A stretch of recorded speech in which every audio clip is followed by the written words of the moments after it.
C'est évident quand vous en parlez, quand c'est évident quand on s'est vécu, quand c'est touché avec d'autres personnes qui touchent ça. Et pour autant ce matin, quand je me suis réveillée, ce qui était présent, c'était plein d'idées. Il y avait donc rupture avec, par la volonté, je n'y arrive pas.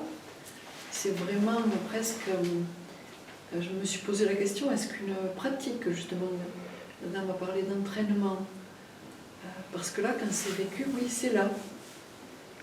Et dans la journée, ou ce matin, c'est les pensées chaque fois qui sont présentes, et les pensées avec les pensées, c'est des émotions qui resserrent. Alors oui, mon mental me dit c'est le moi qui ne veut pas mourir quelque part, qui veut garder la place. Non, tu peux mettre à la poubelle, c'est là. C'est une autre pensée. C'est une pensée. Mais cet inconfort du matin, il était là. Et qu'est-ce que tu as contre cet inconfort du matin? Mais ça revient, oui, ça rejoint. Toi spécifiquement, est-ce que tu peux pas l'accueillir et prendre le bras? C'est comme si c'était tellement resserré qu'il n'y a pas l'espace pour accueillir ça. Là, quand on en parle, c'est très facile de le remettre, dans mon Oui, oui, j'entends. C'est très facile. Et c'est quand je suis seule qu'il n'y a même pas l'idée de remettre ça à sa place, enfin de remettre de l'espace, justement. C'est très focalisé, c'est très... Il n'y a que la peur, il n'y a que l'émotion, il n'y a que l'idée, il n'y a que... Oui. C'est ok. Est-ce que c'est possible d'aller de ce côté-là? C'est ok. C'est ok que ça va plus clair, que ce soit complètement fermé, un peu, etc.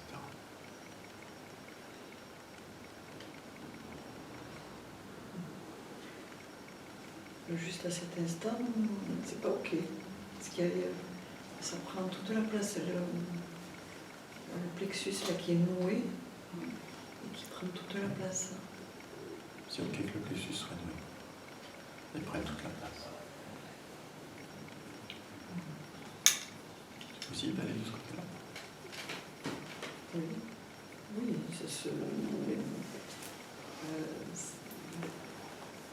dès que ça se détend aussitôt. Tu n'as pas besoin de faire quelque chose? J'entends bien, mais c'est parce que on le fait, ça se vit là. Ouais, vous êtes là. Tu vis avec nous et que ça accente le matin en particulier, au réveil. Au réveil ou quand je suis seule. Mais ne crois pas ça non plus, parce que sinon ça va être un point. Oui. C'est une pensée supplémentaire. C'est en présence de personnes chez qui c'est là. C'est constaté, on va dire. Non, c'est une pensée. Bon. Je suis en train de te donner la pratique. Tu me demandes une pratique. L'une des pratiques, c'est ok. Ça te fout en rage? C'est ok.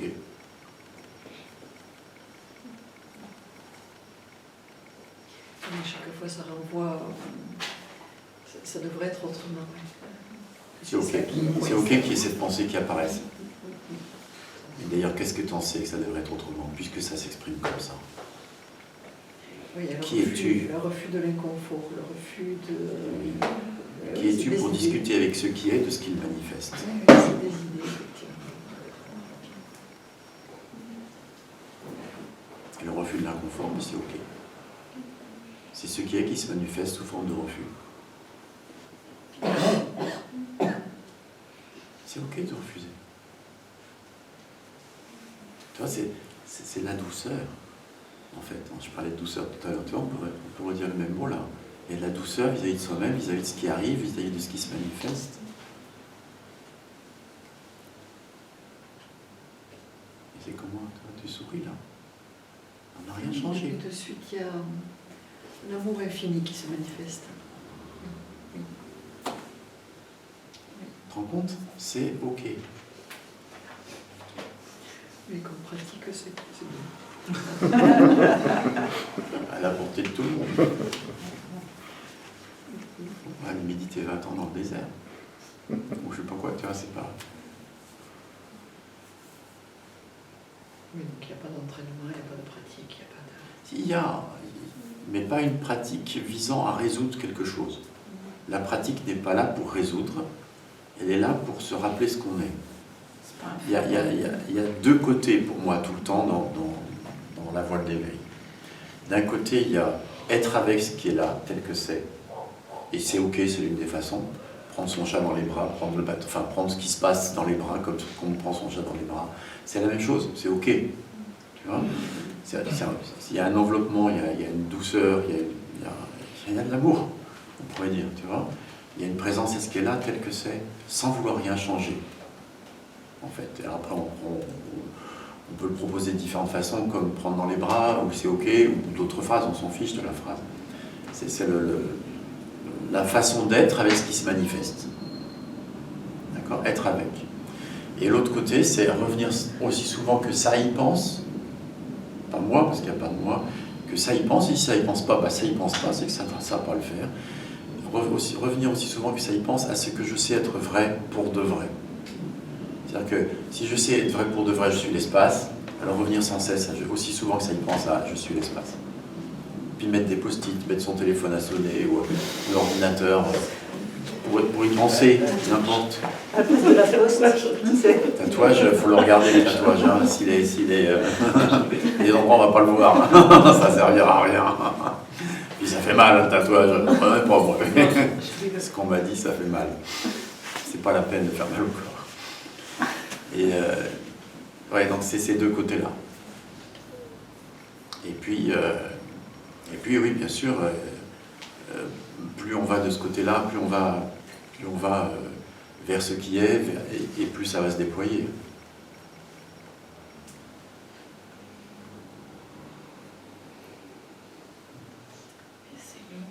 Pardon ? J'ai pas entendu ? C'est long. C'est long ? Ce qu'il pense. Exactement.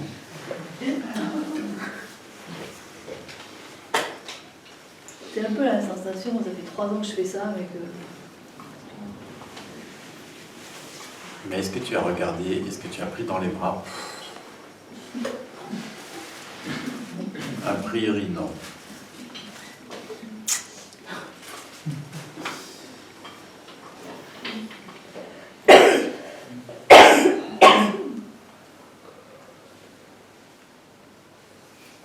Ça, c'est ce que j'entends, c'est que c'est pas comme je voudrais que ce soit. Tu vois ? Et là aussi, c'est une forme d'orgueil.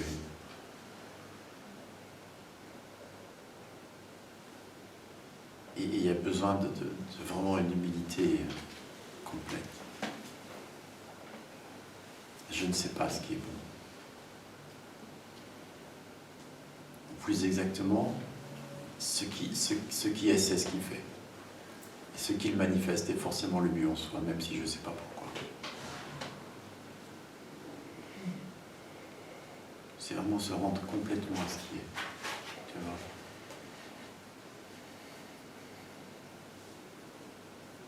C'est saint Paul qui disait « Si je dois être maudit pour sa gloire, alors que je le sois. » Ça va loin. Tout le monde peut aller aussi loin. Juste, enfin, je ne demande rien. L'invitation, elle est toujours à se souvenir, mais attends, ce qui est, c'est ce qu'il fait. Il travaille au mieux,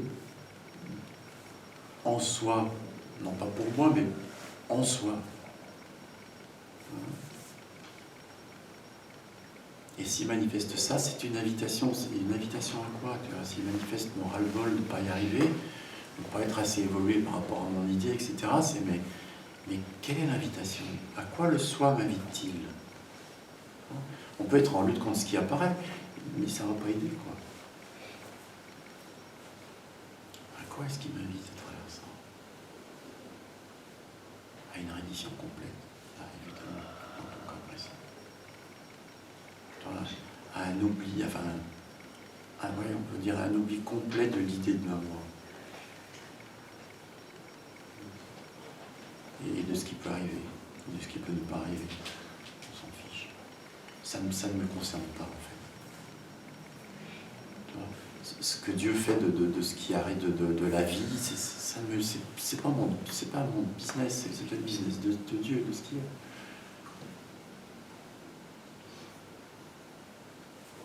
qu'à les gérer, hein. C'est son truc, merde. Ça veut dire que les horreurs de ce monde ont aussi un sens. J'ai pas entendu. Ça veut dire que les horreurs de ce monde ont aussi un sens. Toujours une invitation. Pour toutes les personnes au courant de l'horreur. La souffrance n'a pas un sens en tant que souffrance, elle a un sens en soi, parce que, comme il dit, ça ramène à soi. Ça ramène au soi.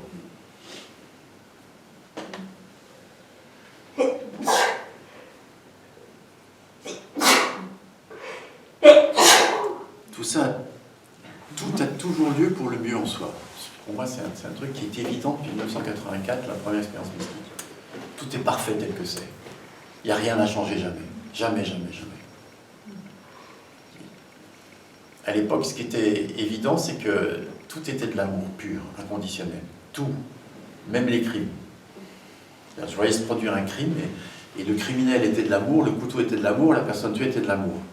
C'est juste l'amour qui se meut sous cette forme-là. Quand tu vois en tant que l'amour qui se manifeste sous forme de, mais sans l'idée d'un moi, d'un quelqu'un, c'est comme des images projetées, tu vois, d'un film sur un écran. Il ne se passe rien. Ça ne peut pas être dramatique. Ah, par contre, si tu crois que c'est moi, alors là, ça devient dramatique.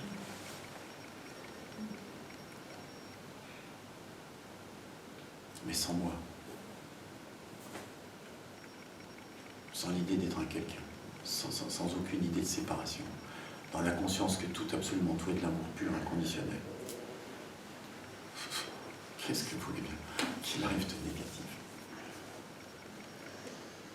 Parce que même après, il y a des horreurs qui sont vraiment des horreurs, qui restent profondément là, et tout, mais être tué en soi n'est pas un problème. Enfin, que le corps soit tué n'est pas un problème. Ce que je suis est inaltérable. Tant qu'il y a identification, aussi petite soit-elle, à cet organisme, une impression d'être cet organisme, aussi minime soit-elle, il va y avoir de la souffrance. Que l'âme aussi, tu vois, c'est ce que tu disais. Ouais. Ouais. Dans les plans subtils aussi. C'est pareil. Oui, tant qu'il y a l'idée d'être un corps, ce corps, ou, enfin, un organisme, cet organisme, ou l'un des organismes subtils, l'astral, etc., il y aura de la souffrance. Donc il y a le moindre idée de séparation, d'individuation séparée, il y aura de la souffrance. Et tout pousse à réaliser qu'il n'y a pas ça. Tu vois, c'est ça je me mets la pression pour ça. Parce que je sais s'il n'y a pas réalisation. Mais qui se met la pression? Est-ce que la pression n'est pas déjà un mal-être? S'il n'y a pas de moi, il n'y a personne qui met la pression. Il y a une pensée, il faut que je me mette la pression. Deux pensées, je et mettre la pression. Tu vois? Et est-ce que se mettre la pression diminue le mal-être? Ça l'augmente. Donc c'est inutile, ça ne va pas dans le bon sens. Pire, c'est contre-productif, ça va dans le mauvais sens. Ça augmente le mal-être alors que je voudrais le diminuer. Tout à fait. Donc arrête de te mettre la pression.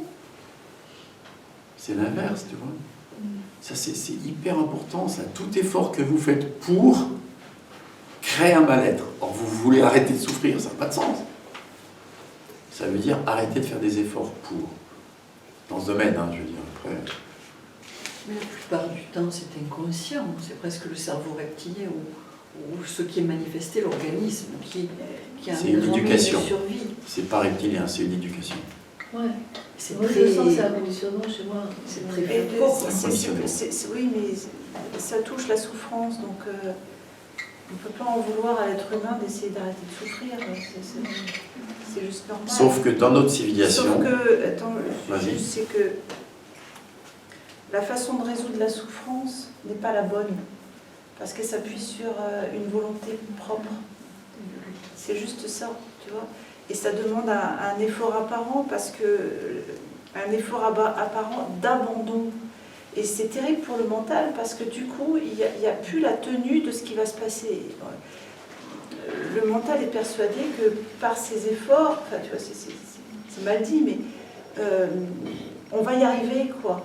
Et si on ne tient pas ça, alors mon Dieu, mais on tombe dans le gouffre et où ça va, on n'en sait rien quand ça va s'arrêter. Et en fait, c'est pourtant de ce côté-là qu'il y a besoin d'aller. C'est-à-dire, on ne sait pas quand ça va s'arrêter. Et s'abandonner à je ne sais pas quand ça va s'arrêter. C'est dur, tu vois, parce qu'il n'y a plus de contrôle du tout. Et c'est ça l'abandon. Et c'est là où elle est. C'est-à-dire que il y a besoin d'accepter de ne pas savoir quand la fin de la souffrance va se manifester, en fait. Tu vois, la fin définitive, ça ne nous appartient pas, disait Gégé, mais dans le cœur, s'abandonner à ça, et ça, c'est pas facile. Tu vois, ça veut savoir, en fait, tu vois, il y a une espèce d'idée de réassurance, etc. C'est normal. Enfin, c'est pas naturel, mais c'est normal, parce que c'est humain, en fait. C'est conditionné dans notre société. Dans notre société, c'est très conditionné. On ne doit pas aller mal, il faut qu'on aille bien. Il faut faire tout ce qu'il faut pour aller bien. C'est pas comme ça dans toutes les civilisations. Il y a un refus de la souffrance dans notre société. Et ça ne fait qu'augmenter le problème. Ça, il faut le voir, ça. C'est pas reptilien. Ce que j'aime bien dire aussi, c'est que ce désir d'arrêt de souffrance, c'est plutôt ça au début, parce que ça cherche le bonheur que l'on est. C'est juste que ça ne voit pas clair dans la façon de transmuter la souffrance. C'est juste ça. Et on a l'habitude d'aller vers un faire tout le temps. C'est ça qui a besoin d'être actionné, désactionné en fait. Plutôt un défaire. Et quand on parlait hier de non-savoir, c'est ça, s'abandonner au non-savoir, c'est ça. Je ne sais pas. Est-ce que ça peut dire oui à je ne sais pas? Est-ce que ça peut être défait dans je ne sais pas? Totalement défait, tu vois, il y a une espèce de détresse intérieure. Ok. La détresse, elle est liée au fait que du coup ça abandonne l'espoir que je vais y arriver. Super. C'est la bonne voie. La non-voie, tu vois, la non-voie de faire.